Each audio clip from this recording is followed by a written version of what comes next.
Hello, first graders.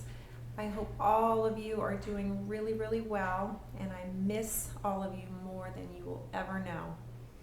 So today in grammar, we are working on fictional narratives again. Like I promised, I have another book for you. And as we read the book, I want us to go ahead, as we're hearing the story, think about who the characters might be, where the setting is, what the problem is, and what the solution is at the very end of the story. So today we are going to read Ira Sleeps Over by Bernard Weber.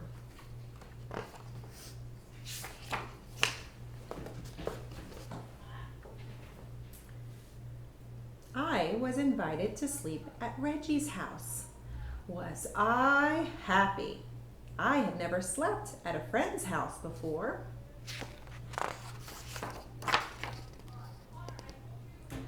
But I had a problem. It began when my sister said, "Are you taking your teddy bear along?" "Taking my teddy bear along?" I said. "To my friend's house? Are you kidding? That's the silliest thing I ever heard. Of course I'm not taking my teddy bear."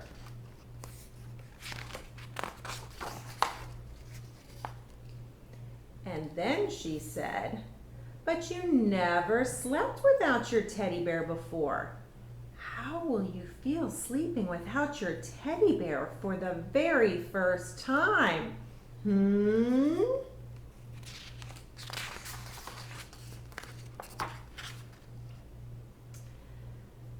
But now she had me thinking about it. Now she really had me thinking about it. I began to wonder, suppose I won't like sleeping without my teddy bear. Suppose I just hate sleeping without my teddy bear. Should I take him?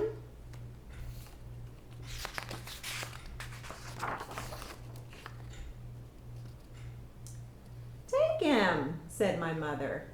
"Take him," said my father. "But Reggie will laugh," I said. "He'll say I'm a baby." "He won't laugh," said my mother. "He won't laugh," said my father.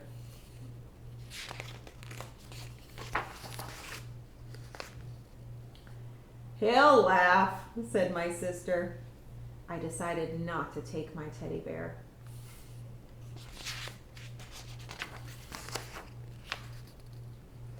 That afternoon, I played with Reggie. Reggie had big plans. "Tonight," he said, "when you come to my house, we're going to have fun, fun, fun. First, I'll show you my junk collection. And after that, we'll have a wrestling match. And after that, a pillow fight. And after that, do magic tricks. And after that, we'll play checkers. And after that, we'll play dominoes. And after that, we can fool around with my magnifying glass." "Great," I said. "I can hardly wait." "By the way," I asked, "what do you think of teddy bears?"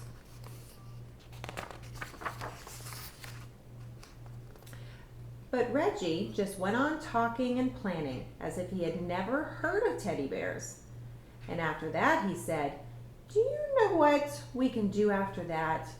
I mean, when the lights go out and the house is really dark, guess what we can do?" "What?" I asked. "We can tell ghost stories." "Ghost stories," I said.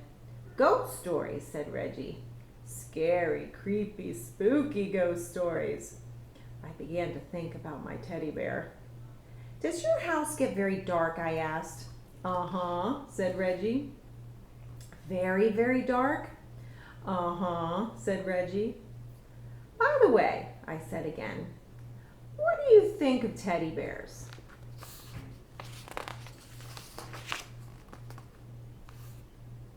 Suddenly, Reggie was in a big hurry to go someplace. "See you tonight," he said. "See you," I said. I decided to take my teddy bear.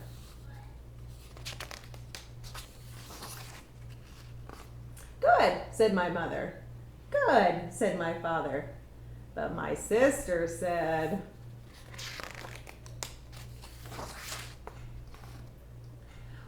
Reggie wants to know your teddy bear's name? Did you think about that? And did you think about how he will laugh and say Tata is a silly baby name, even for a teddy bear? He won't ask, I said. He'll ask, she said. I decided not to take my teddy bear.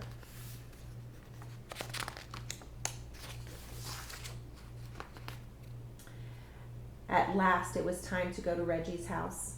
Good night, said my mother. Good night, said my father. Sleep tight, said my sister. I went next door where Reggie lived.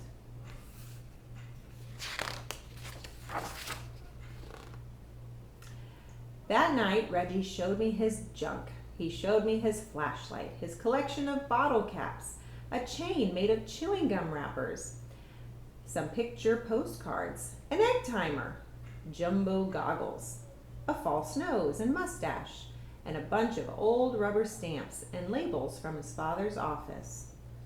We decided to play office with the rubber stamps.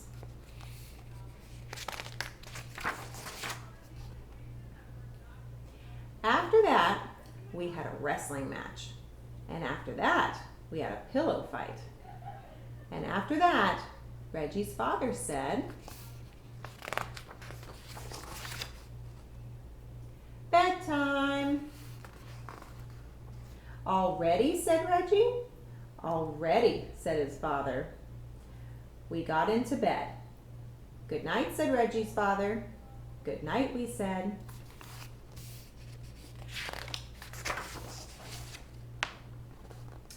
Reggie sighed. I sighed. We can still tell ghost stories, said Reggie. Do you know any? I asked. Uh-huh, said Reggie. Reggie began to tell a ghost story. Once there was this ghost and he lived in a haunted house, only he did most of the haunting himself. This house was empty except for the ghost because nobody wanted to go near this house. They were so afraid of this ghost. And every night this ghost would walk around this house and make all kinds of clunky, creaky sounds. A-room, like that. And he would go around looking for people to scare because that's what he liked most to do, scare people. And he was very scary to look at. Oh, was he scary to look at.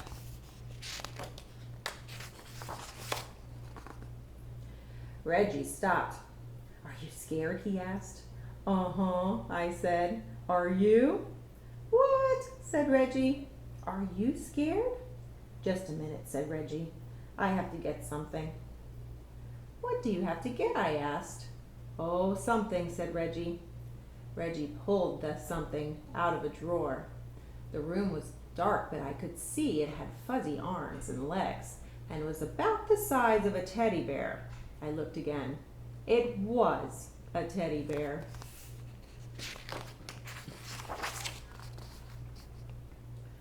Reggie got back into bed. Now about this ghost, he said. Is that your teddy bear? I asked. What? Said Reggie. Is that your teddy bear? You mean this teddy bear? The one you're holding, I said. Uh-huh, Reggie answered. Do you sleep with him all of the time? What? Said Reggie. Do you sleep with him all of the time? Uh-huh. Does your teddy bear have a name? Does your teddy bear have a name? I said louder. Uh-huh, Reggie answered. What is it? You won't laugh? Said Reggie. No, I won't laugh, I said. Promise? I promise.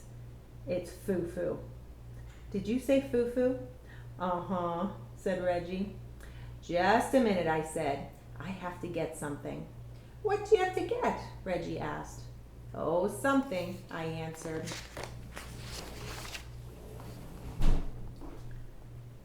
The next minute, I was ringing my own doorbell. The door opened.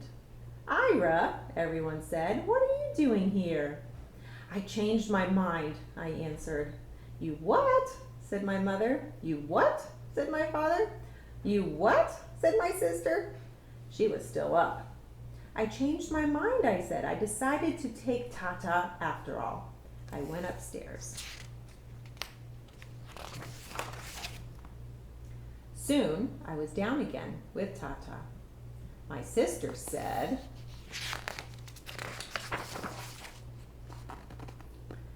Reggie will laugh. You'll see how he'll laugh. He's just going to fall down laughing. He won't laugh, said my mother. He won't laugh, said my father. He won't laugh, I said. I came back to Reggie's room. I have a teddy bear too, I said. Do you want to know his name? I waited for Reggie to say, uh-huh. But Reggie didn't say, uh-huh. Reggie didn't say anything. I looked at Reggie. He was fast asleep. Just like that, he had fallen asleep. Reggie, wake up, I said. You have to finish telling the ghost story. But Reggie just held his teddy bear closer and went right on sleeping.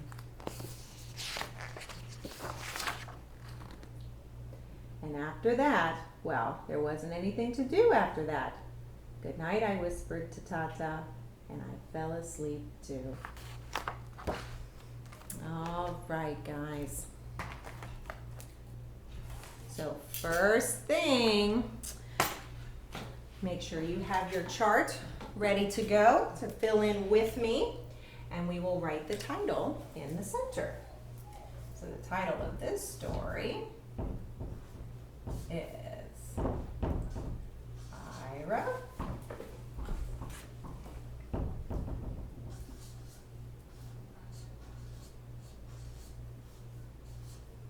Sleeps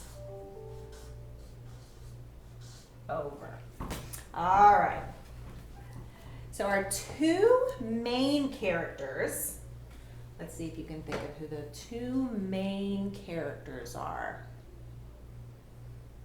All right, so if you said Ira and Reggie, you are correct. Those are our two main characters.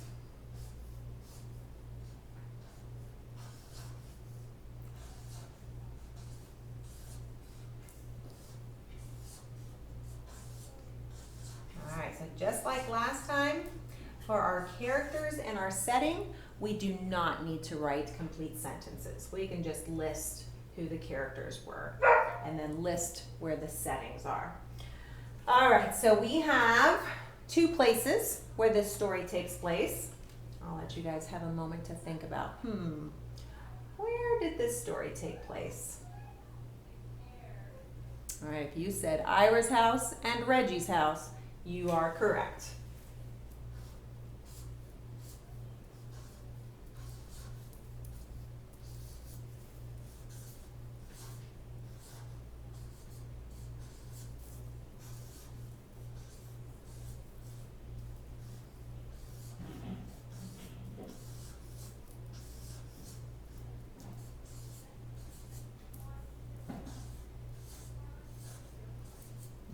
Going back to OPG for a moment, we have an apostrophe used here in Ira's and Reggie's. So those apostrophes are there to show ownership, that the house belongs to Ira and this house belongs to Reggie. That's where they live. All right, let's move on to the problem. So I'm sure you guys were listening carefully and thinking about what the problem might be as we were reading the story, and it was pretty clear. I think it was a pretty simple problem. It might be a problem that you guys might have had at some time. All right. So my thought is that Ira was nervous about bringing his teddy bear on his sleepover, and I'm sure you guys said the exact same thing. All right. Ira was nervous about bringing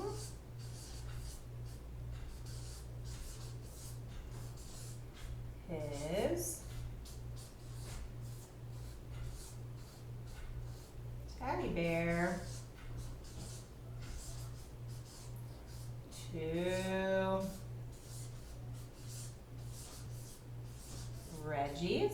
possessive noun again. We need an apostrophe. Reggie's house. Okay. So now the solution. The story ended pretty well. I like how the author chose to end this story.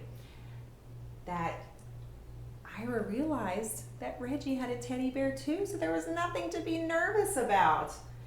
And Reggie ended up being a pretty good friend. All right, so our solution is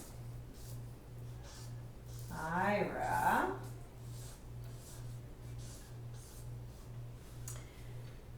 found out that Reggie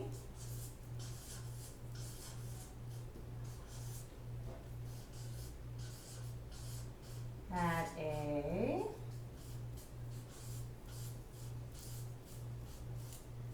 teddy bear too. All right, so you can leave this